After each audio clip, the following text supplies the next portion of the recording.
Петмина активисти од Сдруженијата на граѓани кои се борат против отварањето на рудниците во Иловица Штука, минатата недела добија предупредување пред тужби од компанијата Euromax Resources.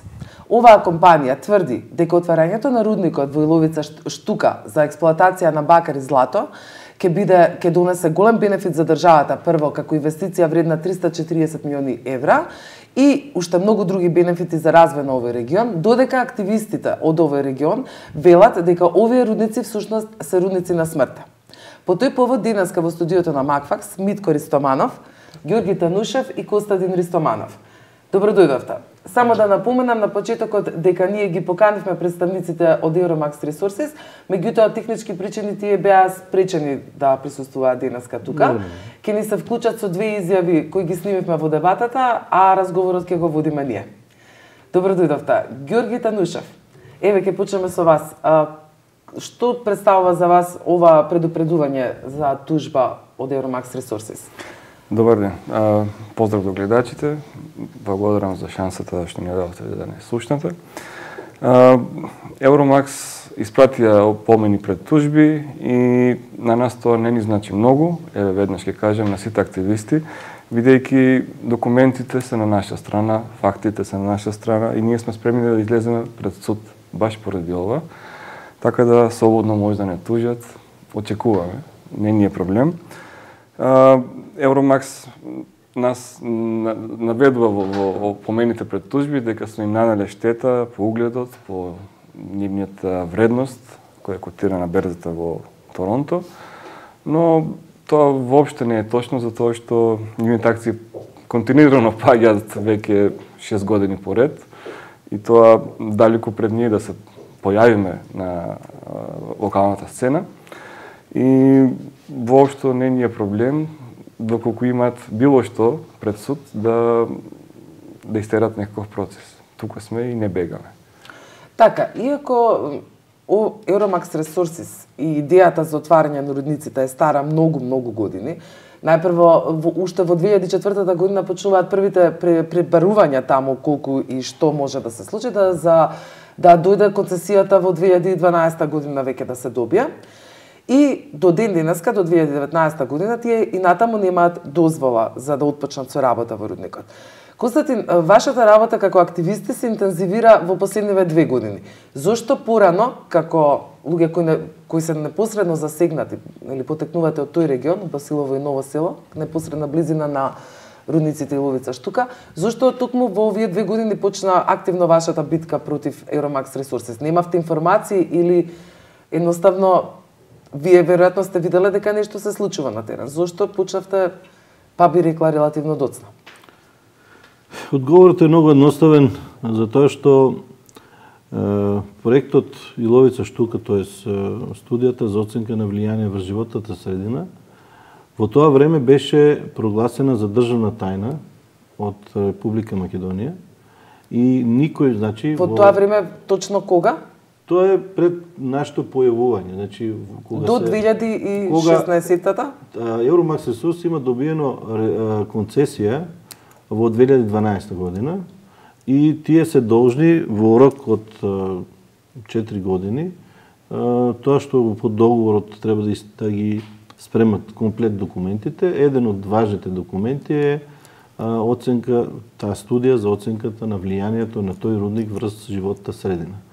Во таа студија, која што е прилично доста така обемна, кој што се уште никој во Македонија јавно нема видено, бидејќи и покрај тргнувањето на забраната од парламентот за и достапност да биде до јавноста, лично бевме до заменик министерот за животна средина Јани Макрадули и тој лично нас ни кажа пред многу сведоци дека на барање на инвеститорите да се заштитат нивните лични податоци нема да бидат во можност да недостават целата студија, туку само еден дел, скратен дел, тако кога гледате фудбалска утакмица, само головите да ви дадат. Така да тоа ни е сега достапно. Значи се уште според Архуската конвенција ние имаме право и граѓаните, јавноста има право да знае што пишува внатре, но на нашето прашање зошто беше сокриена до сега, одговорот беше дека за да не се доведе јавноста во заблуда. Во каква заблуда? Почнавме ние да истражуваме на база на сигналите што ги добивме сите индивидуално од наши пријатели во странство. Еве лично за мене, јас ќе кажам дека мене ме алармираше една моја комшивка, тоест која што живее, мајка живее близко до мене, а она живее во Австралија.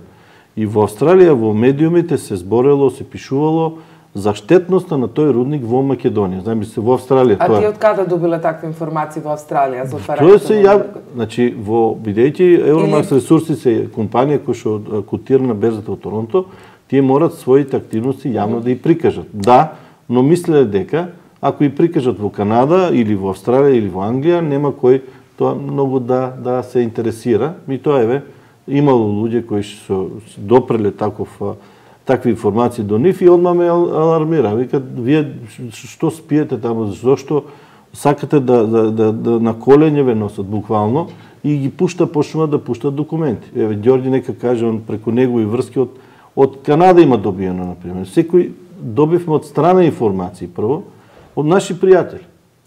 И така да дознавме дека не е како што беше прикажано во јавност во Македонија, дека рудник за злато е нешто добро, туку напротив, мислам дека и правилниот збор е рудник на злото, не е злато, дека всушност тоа ќе биде толку нешто страшно за околината блиска и поширока, и тоа беше главниот мотив зашто ние не знаевме, и тоа беше мотивот зашто беше прогласена државна тајна од стратешки интерес за Република Македонија.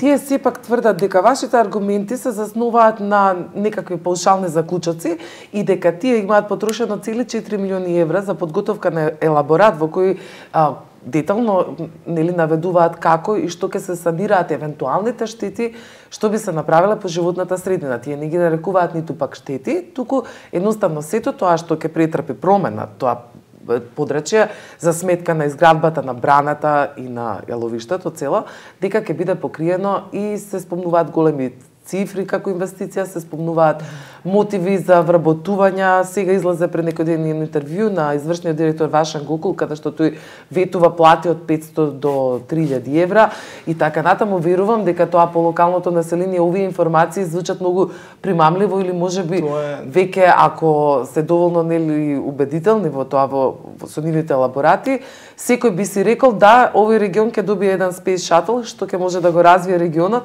Но дали на вистина резултатите на терен се такви? Верувам дека вие како што велите врз нивниот елаборат и оние информации кои сте успеале да дојдете, вие ги вадите како аргументи за тоа колку е голема штетност. Се што зборуваме јавно ги влечеме тие податоци од нивните студии и нивните засега неодобрени проекти. Значи да се разбереме, нивните последниот рок кога што тие требале да ги прибават сите потребни дозволи за работа е некаде јули 2016. Тие од 9 потребни документации има само собрано 2 целосни. Значи ги имат испуштено роковите. А што им е потребно се во таа документација? Па има таму значи дозвол за управување со отпадна вода, со цврст отпад, приклучни патишта. Тоа се токму онакви дозволи што се однесуваат на заштита на животната средина. Не само тоа, туку и сите други документи во смисла на откуп на приватно земјиште околу. Тие тоа го немаат направено. Тие ги крија сите податоци. Значи, овие што се вработување наводни, значи таму реално од локалното население дали 20, 30, 40 луѓе ќе работат споредни дејности, типот на чувари, не знам, такви некои дејности, бидејќи ние го немаме тој стручен кадар потребен таму да работи. Па почнува со разни да шпекулираат со разни податоци на колкуто луѓе ќе бидат вработени таму, па индиректни до 2000 вработувања, спомнуваат такви фантастични бројки во однос на плати и слично, што едноставно тоа е невозможно да се па дури слушаме дека нивни емисари одат по селата и ги убедуваат луѓето да потпишат барање за вработување таму. И тоа е некако ептен нереално звучи, знаеш, такви големи плати. Инаку овие се доста опасни работни места. Значи таму нема да тече мед и млеко, ќе се користат силно агресивни киселини, експлозиви. Во однос на заштитата на животна средина, тие дури тврдеа дека ќе садат, не знам, дрвја врз карпите на короната на браната врз јаловиштето. Како може на некој да се да видиме како тоа е замислено да изгледа пред и потоа. Инаку станува збор за најголемо хидројаловиште во земјината топка воопшто, кај што е предвидено.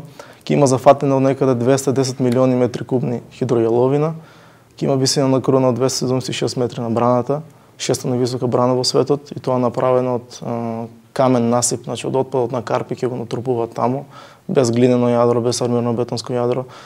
И е доста, не сме сигурни воопшто дека тоа ќе биде стабилен објект, дека ќе може да издржи порен дожд или земјотрес и едноставно со сопствената тежина на јаловината од другата страна. Ајде пред да продолжиме за тој дел за опасноста и сето оно што подразбира ваш активизам, ќе ја вклучиме изјавата на Варшан Гукул, која ни ја испратија по повод предупредувањата за тужби и како тој тоа го толкува. Да ја погледнеме, па ќе ја прокоментираме. Thank you for the opportunity to participate today, and I apologize for not being there in person. Unfortunately, I'm out of the country. Euromax is dedicated and fully committed to the protection and promotion of human rights, as well as the development of civil society as one of the pillars for the development of democracy in any system. I would like to outline some of the reasons we took our decision as an investor to protect ourselves from defamation and false news.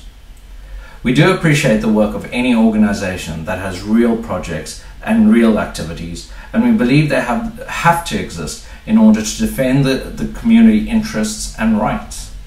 We have made every effort to engage with all manner of civil society organizations. We've answered their queries and questions publicly and fully, and we remain open to a constructive dialogue. However, the abuse of the internet and social networks by certain individuals and organizations as instruments to spread false information with no substantiating facts or support from experts, as well as for disseminating hate for us and Euromax, goes over the boundaries of real activism for the protection of civil society, the environment, or human health. In addition, the disclosure of personal information and abuse of the company's management and team is also not real activism. Ги видов вашите реакции, се насмевнувавте прилично, сето ова што го вели директорот Гукул е спротивно на тоа кое вие го тврдите. Значи тој вели дека отвора за дебата, тој вели дека вашиот активизам всушност не е таков активизам, постои некаква нагласена омраза кон самата компанија, дека мотивите се лични, дека не се заснува врз аргументи од тоа што, дајте сега да не ја толкуваме целата изјава. Повилете, Константин, како вам ви се чини ова што го кажа господин Гукул? Еве, јас јавно ќе кажам дека они се служат со лаги и јас јавно ќе кажам дека лажат. И таа изјава, тој што ја сега кажува, тоа е дел од таа иста приказна. Зошто? Еве, лага број 1, тие се прикажа дека се рударска компанија. На моето прашање колку рудници во светот имат и колку рудари имат, немат ни еден. Значи не се рударска компанија, дека тука тие се компанија која што треба да чисти простор за да дојдат вистински рударски компании. Тие се компанија кои што треба да ги добијат сите документи на начин кој што нив им е својствен, како што рековме претходно, со прикривање на вистините, бидејќи на нивно барање имаше државна тајна, тој фамозен проект или студија за оценка на влијанието.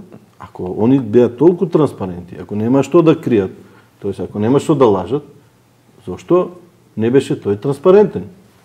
Значи, тоа е број 1. Второ, ако беа они толку гринфилд инвестиција, дека толку се загрижени они за нас да не развиват, сега дошле од Канада и кутрите тие таму во Источна Македонија, дај да ги развиеме, толку души грижички ако беа, нели? Зошто во нивните проекти беше вклучен натриум цианидот како нешто од најопасната материја? И кога ние се побунивме, сватија дека тоа е аргумент кој што не може да го побијат и сега јавно зборуваат дека се откажале од цианидот, но немат се уште документ каде што пишува дека се откажале. Нити премиерот ми одговори на мене на тоа прашање, Нити они имаат таков документ покажано. Да, вела дека концесионира, Тоа е лага. вел дека прави значај исчекор. Тоа е лага. Да, за неупотреба на цијанид и суврна Вистина ќе биде кога тој документ ќе биде усвоен од владата како валиден документ. Тогаш и ние ќе им веруваме дека на вистина нема да користат цијанид.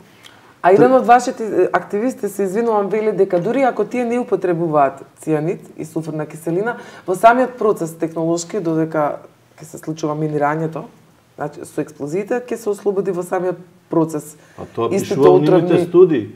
Нивните студии пишува дека при ископ од вршењето ископ на рудата ќе се ослободат материјали, елементи кои што се заробени со милениуми во утробата на земјата, кои што ќе бидат изложени на воздух, на вода и од самата реакција на воздухот и водата со тие елементи ќе се створат тие киселини. Они и да не носат нови киселини, тие киселини ќе се створат, тоа пишува кај нив. Гледам Ѓорѓе е многу подготвен, дали овие документи многу што Еве Ѓорѓе има повеќе подаци, некои кажа. Значи ја мислев дека ќе дојдат луѓето да збори. Така секако ќе беше подобро, јас се надевам ќе се случи тоа во некоја. На нив не има прв пат.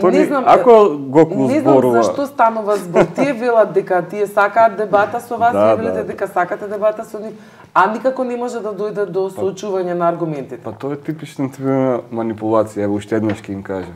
Значи секогаш, секаде ние се појавуваме. Дури на нивните организирани состаноци што ги носат луѓето на наводно да им ја прикажат состојбата, ние не сме пожелни. Зошто? Зашто многу зборими прашуваме. Оно што не треба да бидат јавно чуено. Сме биле неколку пати на дебата во локалните телевизии. Ова документот што го пласиравте под вашите, каде што сигурно јавноста не е упатена точно што има на тој документ. Значи има многу документи, над 5000 страни има таму. Стручен текст, тоа е исклучително тешко за читање, не секој може да го исчита, и пусе на англиски, дел е на македонски, има и други работи, значи не е само ова. Како и да е, значи во нивните студии проблемот со нив е зашто избегнуваат соочување едно од прашањата, зашто самите не знаат што имаат точно напишено во нивните студии. Или пак постојат точки што не се дообјаснети. Не можете вие да градите прва брана во светот такво хидроловиште што го нема никаде, ни во Америка, ни во Кина, ни во Русија, ни во ниедна голема развиена земја, значи таков калибар, инвестиција од таков калибар, и да имате во документацијата пропратна изрази и фрази како ќе видиме, уште не е до крај испитано, можеби, веројатно, или пак типична замена на податоци. Значи, вие ако мерите локално каде што е, не давате податоци од 500 км лево, десно, било каде. Туку на самото место каде што е. Например, ние се чудиме зошто професорите нивни, што се на тие состаноци организации, ние кога ги прашуваме во накрасни прашања, они немаат одговор или најчесто се твадат дека го немаат прочитано тоа. Например, стабилноста на земјиштето при потрес. Евромакс во официјалната студија што има доставено до Министерството за животна средина, стои дека таму ќе издржи потрес поголем од 9 степени. Тоа они јавно го кажуваат. 9 Рихтера зборим. 9 Рихтера ништо од тоа нема да постои во МО. Значи нека докажат они, еве бидејќи ние манипулираме, еве слободно нека докажат. Ние и тоа ќе го побараме. Како таа брана ќе издржи 9 Рихтера? Реномирани компанији, значи големи корпорации кои што се во бизнисот со 100 години, да кажам, имаат проблеми со хидроловиште кои што се 50-100 метри високи. А сега компанија што нема ниту еден рудник во светот, компанија што нема, еве пред бранкот, моментално аплицира за условен банкрот во Канада, ќе ги избрши од берза. И сега они ќе градат студија, ќе градат брана 300 метри висока, приближно 296 метри, и при тоа ова е резимето, техничкото резиме, мислам не техничко резиме, што е во 2012 достапно за сите. Се друго е скриено со државна тајна. Ајде сега пред да продолжиме да го слушнеме и Патрик Форвард, не знам дали овој човек сте го запознали, сте го знаеме, знаеме. тој е оперативен директор во Euromax Resources. тој се обидува во оваа 3-минутна изјава некако да ни објасни дека браната ќе биде безбедна. Ева, ајде да видиме па да го прокоментираме тоа. The Ilovica Stuka tailings facility comprises an embankment and a storage area for the tailings. The tailings themselves are a benign sand. That's the material we don't want to recover from our mineral processing facility. All the metal-bearing minerals have been taken out, so it's chemically quite clean, and we've demonstrated that within our environmental tests. Also, any water it comes into contact with remains well within all regulations from a European and a Macedonian perspective. So the embankment itself uses a construction method called the downstream method.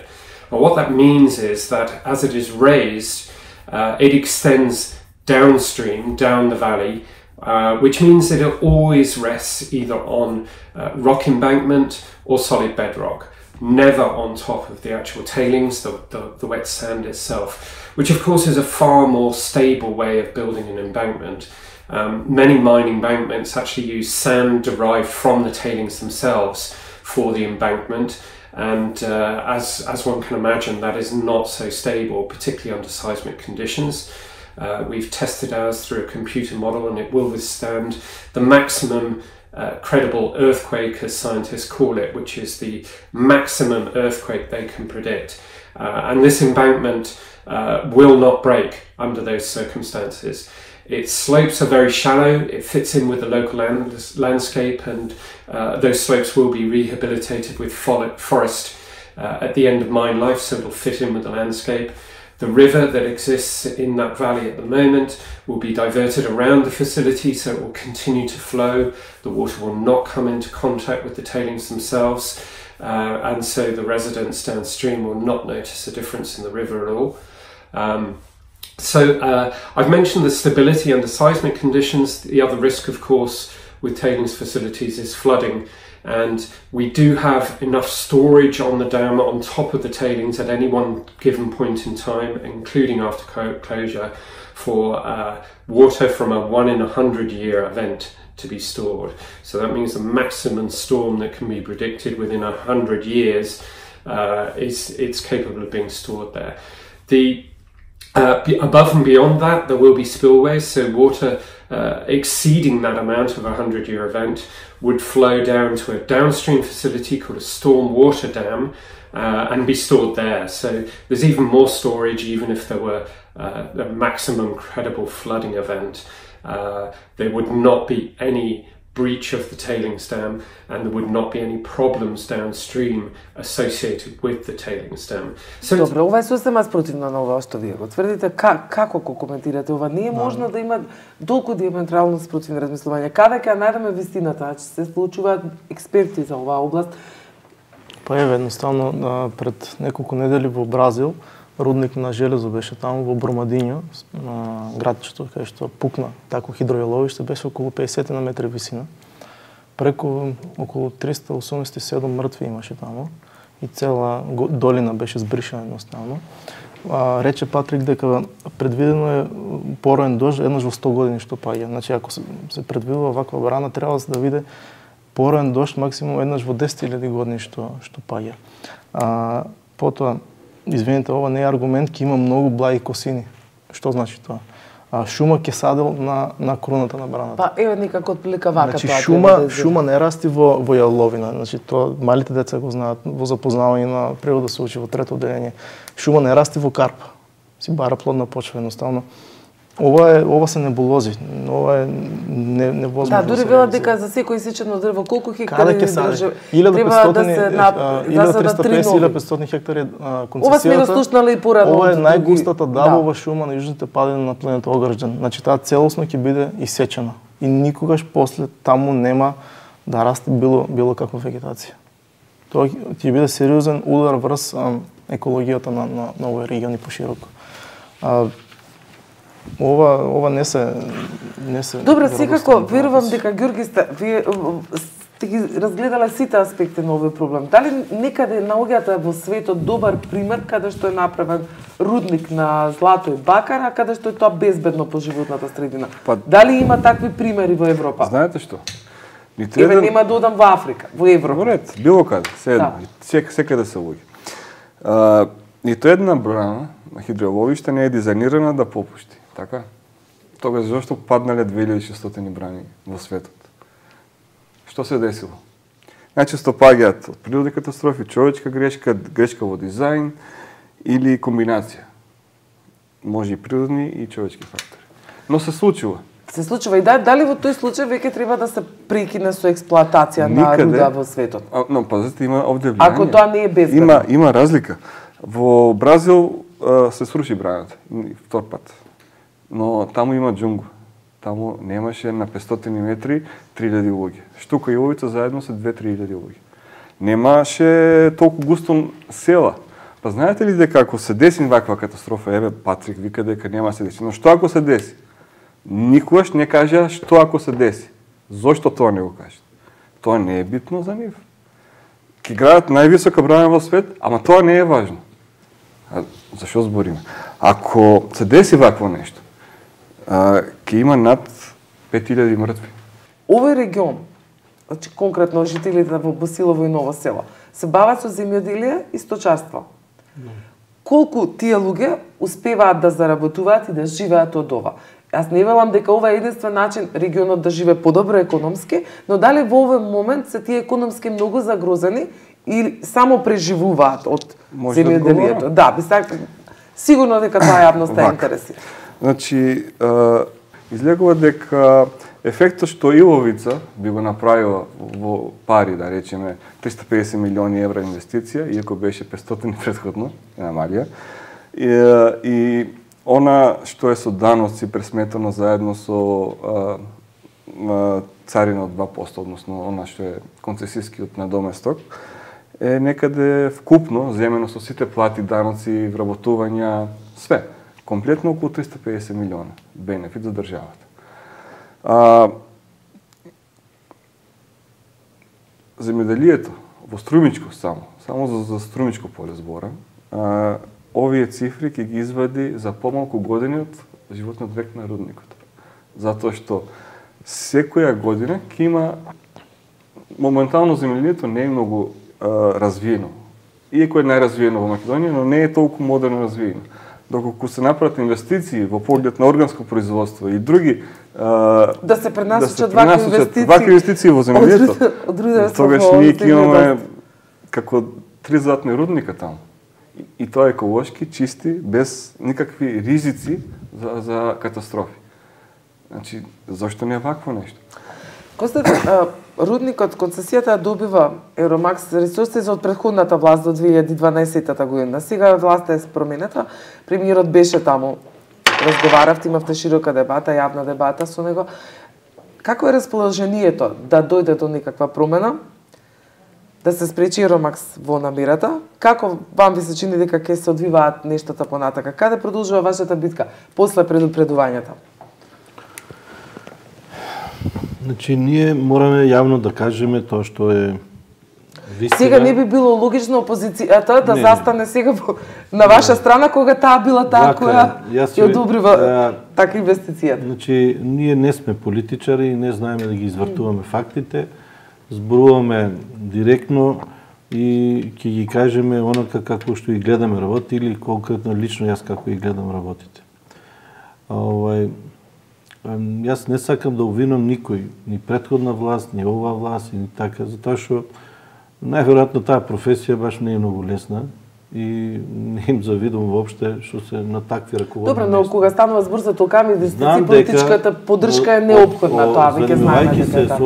Занимавајќи се ова проблематика, ние дознавме информации кои што можеби за јавноста, широката јавност не се достапни.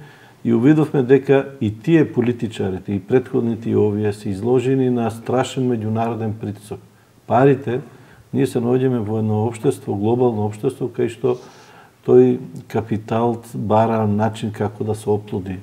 Тој капитал е немилосрден. Ние такво општество баравме, еве сега добивме и мислејќи дека тоа што го се рекламира по телевизиите и тоа што го рекламират дека во Европска унија ќе мети масло и ќе течат пари од сите страни, дека тоа не е така.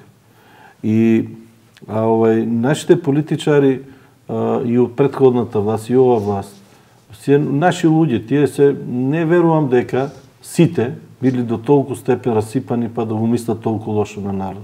Еве, претходната власт можеби мислела дека ќе створи развој, ќе донесе странски инвестиции, ќе створи развиток, ќе му помогне на населението. Можеби така мислел. Знам дека некои поединци добро се офајтиле од целата таа работа да го протуркат, затоа што никој не е наивен да прогласи ова е државна тајна еден обичен проект за рудник. Зошто? Ако они биле толку честни, ако биле толку искрени, ако биле толку гринфилд инвестицијата била толку незагадувачка, ако толку била развојна, ако била, зошто да ја кријат? А што правиме со моментот доколку се одлучи да се спречи да се одземе концесијата? Државата ќе треба да плаќа пенали? Зошто да плати пенали? Велат дека инвестициите досега се преголеми. Така. Да. База на што? Сега тоа не знаеме дали и тоа е државна тајна за каков договор станува збор меѓу државата и фирмата. Ако имат подпишано договор кој што не ни го објавуваат, тоа е веќе друга работа. Но тоа што се јавни достапни документите, кажуваат дека Евромакс касни, значи Евромакс на 2016 година треба да ги донесе комплетно сите документи и во рок од 30 дена комисијата да им одобри или да им ја одземе концесијата, и да им одобри работа или да не им одземе. Им пуштат писмо таа комисија од Министерство за економија и вели дека им дават уште 60 дена рок да си ги докомплетираат документи. Тие им одговарат дека државата била континуирано во избори, немало правна држава, нефункционална држава било, имало привремена влада и не знам што, и нефункционална држава сме имали, затоа не успеале да изведат сите тие дозволи и така натаму. Но во такво хаос, како бе успеале они 2016 на 28 јануари да успеат да земат втората концесија да добијат од таа нефункционална влада? Значи, нефункционална е владата кога треба они да изработат документите, ама кога треба да добијат втората концесија, тоа е функционално, или е контрадикторно. На кој треба да веруваме сега, на фактите или на, значи ние лажеме. Или сега јас сум сега представник на некоја кинеска корпорација рударска, па сега сакам да ми ја одземам нивната концесија, кој е мојот мотив? Кој е нашиот мотив? Ние освен за гол живот што се бориме да обстанеме, да преживееме. Кој е нашиот мотив? А кој е нивниот мотив? Сите тие наши стручњаци, експерти кои што по рударски факултети, кои што учествувале во изработката на тие студии и нормално били платени, само они ги бранат. Па нормално тие се платени, затоа си платени. А апел до јавноста да се пробуди тој народ, да свати дека не е така како што се прикажува. Ако беше толку чисто, до сега они требаше да работат и ништо. Зарем ние ги спречивме? Ние, вака тројцата или и нашите колеги, уште илјадници што успеа, ние успеавме да ги сопреме. Кој ќе ги сопреше ако беа се како што треба? Но нешто не е во ред. Тие си имат внатрешни проблеми нивни, имат објективни проблеми и имат невозможно решени проблеми. Па што ќе се занимаваме? За жал тие не се тука, инаку сите ќе се обидевме да го добиеме одговорот на прашањето од каде толков мотив толку години да се истрае и да се инвестира постојано, како што велат во елаборати, како што велат во истраги, да се плаќаат експерти и така натаму, ако и натаму постои некој сомнеш дека и конечно ќе отпочнат со работа. Сепак тие мора да постои да имаат некаков документ кој им гарантира дека ќе отпочнат со работа и дека конечно рудникот ќе биде отворен. Еве ова е на пример договорот меѓу Република Македонија и концесионерот во тоа време, Фелпс Вардар. Таму во која година е тоа? 2012. Добро. Значи оригиналниот документ. Они викаат, се образуваат дека државата ќе им ја одземе концесијата доколку, еве, читам сега, доколку концесионерот не обезбеди дозвол за експлоатација на минерални суровини во рок од 2 години, сметано од денот на одземањето на претходната дозвола за експлоатација. Односно, концесионерот нема, значи он требало според тој договор во 2014 да добие дозвола за работа. Не, воопште не ни добил, не ни побарал. Него според тогашниот закон за минерални суровини и сегашниот, истиот имаат 4 години рок, не 2, значи 4. но и тој го не испочитуваат. Значи, законскиот рок од 2012 е завршил во 2016. Денес сме 2019. Тие во периодот од 2016 до денес немаат ниту еден, ги немаат откупено земјиштата, на пример. Еве само тоа. Не е само тоа, има многу повеќе работи. Надвор од законот се. Јас се чудам како, и чудно е, зошто во цела сала, беа и ЕБРД, и сите беа и владата, никој не одговори 4 пати поставено прашање. Зошто законите национални не си ги почитуваме? Оние се посебни случаи, лек специјалист за нив да направиме за Евромакс. Државата е за сите или за никој. Темата, како што реков, многу долга, се надевам дека ќе овозможиме некакво соочување на аргументите натаму, дека биде еден повик до представници од Евромакс кои јас верувам дека цивилизирано во една ваква дебата би можела да соочат факти. Веројатно треба натаму да се зборува експертската јавност да биде вклучена. Експерти кои се независни, да речеме не се инволвирани во конкретниот проект, ќе треба да најдеме и такви. Многу ви благодарам што дојдовте денеска тука и се надевам дека ова беше еден објективен приод. Јас не можам да бидам пристрасна и да кажам кој е во право и натаму да најдеме вистината. Верувам дека вашите сомнежи се оправдани, тие имаат нивни аргументи, да видиме што ќе се случува натаму. Меѓутоа, како што велите, замолчени од овие предупредувања нема да бидат. Не. Колку што можевме да разберам.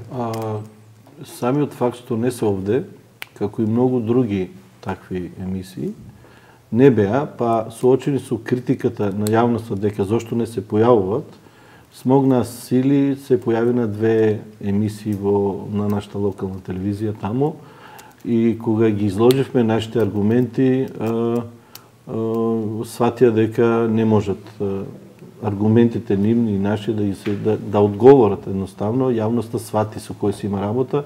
Но активистите останува да продолжи борбата, така уште еднаш многу ви благодарам што бевте гости во Макфакс и доколку има потреба ги сочиме аргументите, ве очекувам повторно наскоро. Стоеме на располагање секогаш. Благодарам многу. Благодариме на вас.